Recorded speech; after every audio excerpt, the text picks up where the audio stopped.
Yo, you guys, this is Blacklist of the Abyss, and you're watching my review for Bleach, chapter 597, alright? And this chapter, this dude Pepe, man. This dude sitting there with his legs wide open. Oh, man, I did not want to see that crap, man. I don't know what Kubo's. How can Kubo even draw something like that? Oh, my God. Jesus Christ. Well, Toto looks like she's about to finish this guy off, so hopefully she does, because I really just do not care about this dude anymore. I don't want to see him. I don't want to hear him. I can't hear him because it's manga, but you know what I mean. I just don't want to have to deal with this dude anymore. Hopefully, little Toto does whatever she wants with him, eats him whatever. I don't care, as long as he doesn't show up anymore. All right. Now, most of the rest of this chapter focuses on Yuha Bach and his crew, all right? And he's not really fighting Kirinji at all. He's just standing there, all right? And Kirinji is unable to land a hit. Now, I like the fact that we're finally getting back to Yuha Bach, the main villain. You know, I like the fact that the main villain, what the main villain's doing, is actually somewhat important now, and that we're actually getting to see it.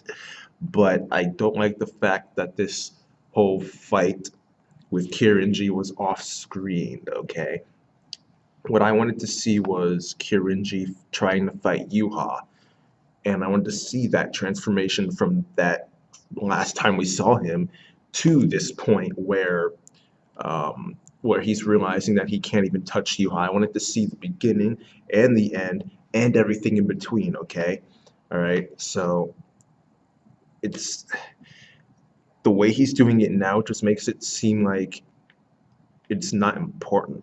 You know, if you off screen something, then that means it's not important for us to see it, right? So how is it good to off screen what the main villain is doing and therefore make what the main villain's doing look not important? You know? I mean, the dude's at the Spirit Palace. He's fighting the Zero Squad. You know, he's going after the Spirit King, and it's not even being shown.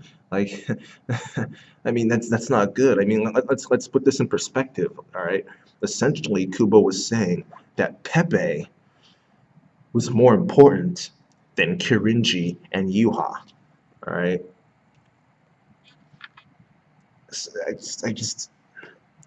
I don't understand how even if all you're showing us is Kirinji realizing that he can't touch Yuha, that's still some development for Kirinji, right? Because he's prideful. He thinks he's legit. He thinks he's going to go in there and beat Yuha, and now he's realizing that he can't do anything. So seeing that mental transformation, the transformation of his mindset, is actually really good, and we didn't get to see that. It's just now he's there, now he's there, and that's it. We don't get any of that development. So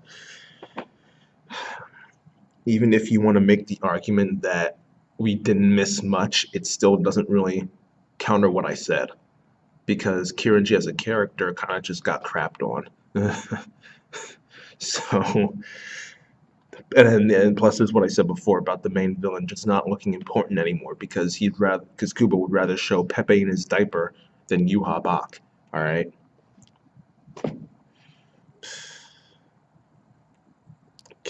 Just whatever. After this, Shutara shows up, and it seems like she knows Yuha personally.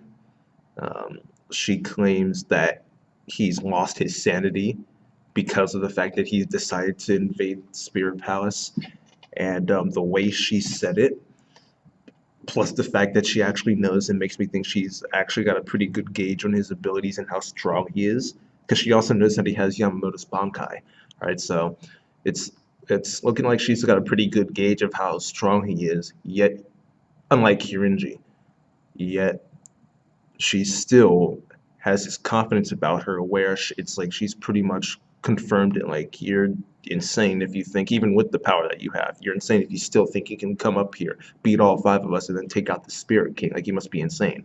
Right? So with that level of with all the knowledge she has of Yuha and the confidence at which she was able to say that, makes me think, like, dude, like, he might actually be in trouble.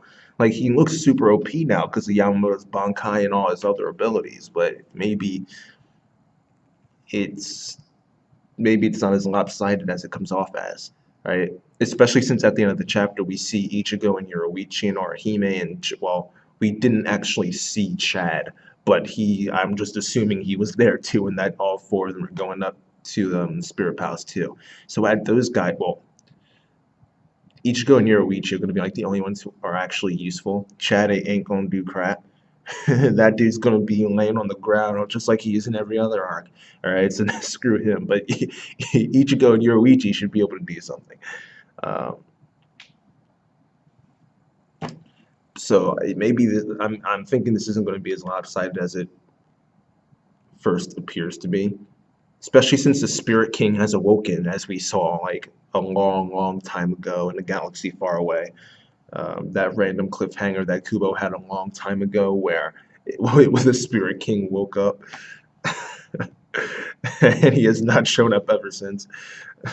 So, Spirit King, I mean, you would imagine the Spirit King is pretty freaking powerful, right? Because he maintains the balance of Waco Mundo, Soul Society, and the world of the living. He maintains the balance between all the souls. So, like, he has to be powerful, right? Like, there's no way this guy should be like broken status. Like, this guy should be like, his power should be unimaginable. Like, no one, I mean, no one should be able to come close to this guy. But at the same time, we don't really know anything about him. So maybe that balancing of the soul stuff is the extent of his ability, and he focuses so much on that that he can't actually fight, and that's why he needs the Zero Squad to protect him. I don't know. I don't know. Um, but either way, it looks like things are going to be. I don't know. They may be lopsided. They may be even. I don't know. I honestly don't know at this point. Kubo hasn't put enough effort in to showing us the power of all these guys. Like all these guys, we don't know what their power is. Ichigo after his training, we don't know. We saw him do a couple things, but that's it. Yuha Bach, we've never actually seen him fight. We saw the freaking not the clone guy, but the guy who transformed into Yuha. We saw him. But we haven't actually seen Yuha do anything except for cut Yamamoto like one time and steal his Bankai. So we don't know the extent of Yuha's abilities. We don't know the extent of Uryu's abilities. We don't know the extent of Hashfald's abilities. We don't know the extent of the Zero Squad's abilities. We don't know the extent of the Spirit King's abilities. We don't know anything. We don't know anything. So Kubo is so bad at stuff like this. He did this with Dangai Ichigo. Dangai Ichigo transforms, fights Aizen, beats. Oh no, he didn't actually beat Aizen. He lost. But even then, we still have no clue how powerful Dangai Ichigo is because Kubo didn't do a good job of showing us how powerful Dangai Ichigo is. We never saw the extent of what he could do. He was beating Aizen perfectly fine, and then just decided, you know what? Final Getsuga Tensho. Why not? You know, instead of just continuing the way he was, it didn't make any sense. But whatever. I'm going off on a completely different topic now. The point is that we just don't know how this is going to turn out. We just don't because we don't know how powerful any of these dudes are. Okay, apparently the 5-0 squad members together are stronger than all of Soul Society, but or all of the 13 Court Guard squads, I should say. But I haven't seen anything yet that impresses me, which is another reason why I would have liked to see what Kirin could do, because I want to see the type of attacks he was using in trying to hit Yuha. If was he just sticking with basic stuff, you know, like just slashes and stabs, and so, like was he just sticking to basic stuff? Was he using techniques? Was he using keto? You know, like Kubo, man, Kubo. Anyway, um, Shutara, she tries to hit him with her dudes that were just standing around. They all stood around him and stabbed straight, but this dude their swords ended up going diagonally instead, and they didn't end up hitting Yuhabak at all, so she can't hit him either. And it turns out that the reason why their attacks keep missing is because of Sternritter W, the wind. Okay, Nyanzal Wazel. So, yeah, he would think that if the wind was preventing you from hitting somebody, you would be able to feel the wind preventing you from hitting that person, but apparently they can't. But whatever. Um, yeah.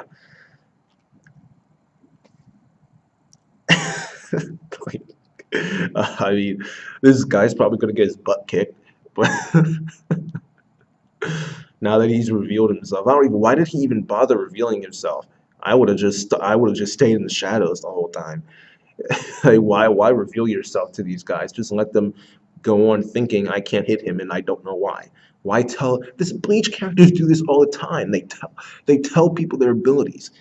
They always go out of their way to make sure they lose. I'm just like, why do you do this? Why do you do this to yourself? Though to be fair, he didn't actually come out and say that he was Stern Ritter W the win. That was just one of those boxes that pops up. But this dude's probably gonna get his butt kicked. He's probably gonna get his butt kicked. Yuha Bak is gonna go on and fight Owetsu or something like that, while freaking Nyanzal Weasel gets his butt kicked by Shutara and or Kirinji. And yeah, that's that. Um, as for the rating for this chapter, I'll just give it a 6 out of 10. It was okay. It was okay. Nothing really good here. Nothing really bad. It's just disappointing because he's not showing us any of the things that we need to see. But whatever. You kind of get used to it after a while with Kubo. But yeah, that's it, you guys. Chapter gets a 6 out of 10. Rate, comment, subscribe, and I'll see you guys next time.